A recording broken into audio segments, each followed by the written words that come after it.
Hello दोस्तों, welcome to my channel GK एजुकॉट channel में आप सबका एक बार फिर से हार्दिक स्वागत है। आज हम दोस्तों दो वंश कवर करेंगे, सैयद वंश और लोधी वंश, जो दोनों सल्तनत काल से जुड़े हुए हैं।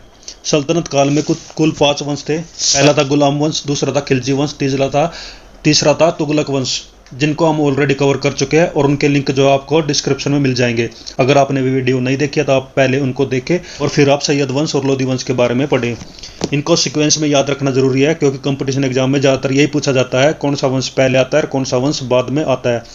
और ख़ास इंपॉर्टेंट ये है कि ये जो 5 वंश हैं, इनकी स्थापना किसने की थी और कब से कब तक ये वंश रहे। और दोस्तों, आगे बढ़ने से पहले मैं बता देना चाहता हूँ, मेरा चैनल है जीके एजुकॉट चैनल, जो कि कंपटीशन एग्जाम के लिए बनाया गया है। जीके से जुड़े जितने भी सब्जेक्ट हैं उनके ऊपर मैं वीडियो बनाता रहता हूँ। आप मेरे चैनल की प्ले लिस्ट में जाकर देख सकते हैं, कुछ सब्जेक्ट के ऊपर मैं वीडियो बना चुका हूँ, जिनको लगभग मैं कवर कर चुका हूँ। तो आप भी कंपटीशन एग्जाम की तैयारी करते हैं तो इस चैनल को सब्सक्राइब करें और साथ के साथ इस चैनल को शेयर करें। तो दोस्तों, शुरू करते हैं आज का टॉपिक, सैयद वंश और लोधी वंश।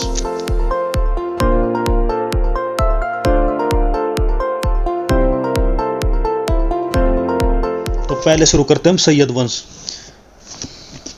सैयद वंश की स्थापना कब हुई थी? 1414 ईस्वी में। और कब तक यह रहा था? 1451 ईस्वी तक रहा था। सैयद वंश के जो संस्थापक थे उसका नाम था खिज्जर खान। सैयद वंश काफ़ी इंपॉर्टेंट नहीं है, क्योंकि इसमें कुछ ज़्यादा डिटेल हमें नहीं मिलती है इतिहास के अंदर, क्योंकि इसके बारे में इतिहास के अंदर ज़्यादा डिटेल नहीं मिलती है। फिर भी जो कुछ दिया गया है उसको हम एक बार कवर कर लेते हैं। लोधी वंश के सैयद वंश के जो संस्थापक थे उनका नाम था खिज्जर खान। क्या नाम था? खिज्जर खान। इसने सुल्तान की उपाधि न धारण करके अपने आप को रैयत ए आलम की उपाधि से खुश रखा था। यानी ये अपने आप को सुल्तान नहीं बोलता था, ये अपने आप को क्या बोलता था? रैयत ए आला। खिज्जर खान तैमूरलंग का सेनापति था। यानी तैमूरलंग ने, आपको पिछले वीडियो अगर आपने देखा है उसमें हमने पढ़ा था, 1398 ईस्वी में तैमूरलंग ने भारत पर आक्रमण किया था। उस समय जो है नसरुद्दीन मोहम्मद तुगलक सुल्तान थे, दिल्ली के सुल्तान थे, जिसमें उनकी बुरी तरह हार हुई थी। तैमूरलंग का मेन मकसद होता था धन दौलत को लूटना। वो धन दौलत लूटता था और चला जाता था और अपने किसी सेनापति को जीते गए हिस्से में छोड़ देता था। तो उनमें से एक थे खिज्जर खान। तो खिज्जर खान कौन थे? तैमूरलंग के सेनापति, जिसने सैयद वंश की स्थापना की थी। भारत से लौटते समय तैमूरलंग ने खिज्जर खान को मुल्तान, लाहौर, दिवालपुर का शासक भी नियुक्त किया था। तो इतने राज्यों को तैमूरलंग ने खिज्जर खान को नवाजा था।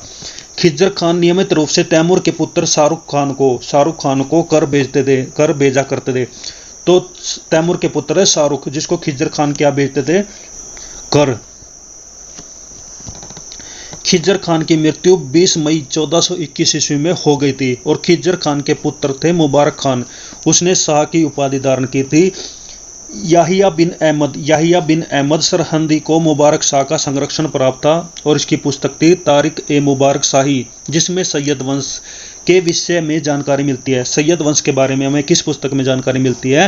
तारिक ए मुबारक शाही। तो ये एक इम्पोर्टेंट हो सकता है आपके लिए। तारिक ए मुबारक शाही में तो सैयद वंश के बारे में जानकारी मिलती है। यमुना के किनारे मुबारकाबाद की स्थापना मुबारक शाह ने कराई थी। किसने कराई थी? मुबारक शाह कब दिल्ली के सुल्तान बने थे? खिज्जर खान की मृत्यु के बाद। जो खिज्जर खान के पुत्र थे मुबारक शाह, उसने मुबारकाबाद की स्थापना कराई थी। ये नगर कहाँ पर स्थापित है? यमुना के किनारे, दिल्ली में। सैयद वंश का अंतिम सुल्तान जो था उसका नाम था अलाउद्दीन आलम शाह। तो सैयद वंश का शासन करीब 37 वर्षों तक रहा था। तो यह था सैयद वंश के बारे में। कुछ खास इंपॉर्टेंट नहीं है, लेकिन जो इसके संस्थापक थे उनका नाम था खिज्जर खान, जो तैमूरलंग के सेनापति थे। अब पढ़ते हैं लोधी वंश के बारे में, जो कि 1451 ईस्वी से 1526 ईस्वी तक रहा। आगे बढ़ने से पहले एक बार रिवीजन कर लेते हैं। दिल्ली सल्तनत काल जो है 1206 ईस्वी से लेकर 1526 ईस्वी तक दिल्ली में रहा।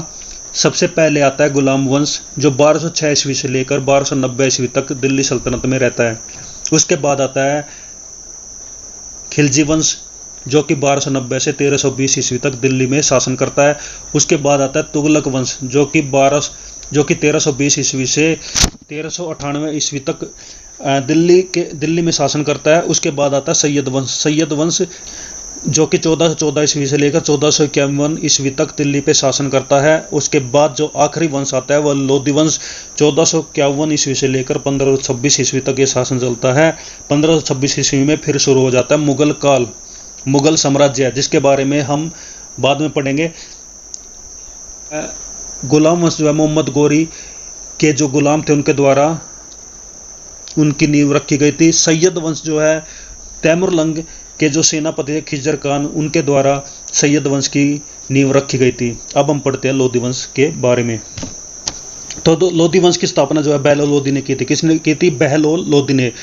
वह 13 अप्रैल 1451 ईस्वी में बहलोल शाह गाजी की उपाधि से दिल्ली के सिंहासन पर बैठते हैं। कौन? बहलोल लोधी। दिल्ली पर प्रथम अफगान राज्य की स्थापना का श्रेय जो है बहलोल लोधी को दिया जाता है। यहाँ दिल्ली में पहली अफगानी राज्य की स्थापना किसने की थी? बहलोल लोधी ने की थी। बहलोल लोधी जो है बहलोल सिक्के का प्रचलन करवाता है, वह अपने नाम से सिक्के चलवाता है। वह अपने सरदारों को मकसद अली कहकर पुकारता था। क्या कहता था? मकसद अली। वह अपने सरदारों के खड़े रहने पर स्वयं भी खड़ा हो जाता था। कौन? बहलोल लोधी। बहलोल लोधी का पुत्र था जिसका नाम था निजाम खान। 1489 ईस्वी में सुल्तान के सिकंदर शाह की उपाधि से दिल्ली के सिंहासन पर बैठते हैं। तो निजाम खान, जिसको सुल्तान सिकंदर शाह कहा जाता था, दिल्ली के सिंहासन पर बहलोल लोधी के बाद बैठते हैं। 1504 ईस्वी में सिकंदर लोधी ने आगरा शहर की स्थापना की थी। काफी इंपॉर्टेंट है। आगरा शहर किसने बसाया था? सिकंदर लोधी ने। और ये किस वंश से ताल्लुक रखते हैं? लोधी वंश से। तो बहलोल लोधी के बाद कौन लोधी वंश के शासक होते हैं? सिकंदर लोधी, जिसने आगरा नगर की स्थापना की थी। भूमि के मापन के प्रमाणिक पैमाना, ये ताजमहल के बारे में नहीं है। ताजमहल जिस शहर में बसा है उस नगर की स्थापना किसने की थी? सिकंदर लोधी ने। भूमि के लिए मापन का जो प्रमाणिक पैमाना था उसे गजे सिकंदरी का प्रचलन सिकंदर लोधी ने करवाया था। भूमि के लिए जो मापने का जो पैमाना था, प्रमाणिक पैमाना था गजे सिकंदरी, उसका प्रचलन किसने करवाया था? सिकंदर लोधी ने। गुल रुखी शीर्षक से फारसी की कविता लिखने वाले सुल्तान सिकंदर लोधी थे। तो गुलरुखी शीर्षक से फारसी कविता लिखने वाले सुल्तान सिकंदर लोधी थे। गुलरुखी शीर्षक जो होता है उसको फारसी कविताओं में किसने लिखा था? सिकंदर लोधी ने। सिकंदर लोधी ने आगरा को अपनी नई राजधानी बनाया था। आगरा नगर की स्थापना सिकंदर लोधी ने की और अपनी राजधानी भी आगरा को सिकंदर लोधी ने बनवाया था। इसके आदेश पर संस्कृत के एक आयुर्वेद ग्रंथ का फारसी में फरहंगे सिकंदरी के नाम से अनुवाद हुआ था। संस्कृत का एक आयुर्वेदिक ग्रंथ था जिसका फारसी में अनुवाद कराया था किसने? सिकंदर लोधी ने। इसने नगर कोट के ज्वालामुखी मंदिर की मूर्तियों को तोड़कर उसके टुकड़ों को कसाईयों को मांस तोलने के लिए दे दिया था। तो ये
लोदी के साथ पानीपत का प्रथम युद्ध लड़ा जाता है 1526 ईस्वी में। किस किस के बीच में? इब्राहिम लोदी और बाबर के बीच में, जिसमें बाबर की विजय होती है। तो दोस्तों आज की वीडियो यहीं पर ख़त्म करते हैं। ये वीडियो आपको कैसी लगी? अच्छी लगी तो ज़रूर इसको लाइक करें, चैनल को शेयर करें, सब्सक्राइब करें। तो खुश रहिए, मुस्कुराते रहिए, अच्छे से पढ़ाई करिए। थैंक यू सभी को। जय हिंद, जय भारत, वंदे मातरम।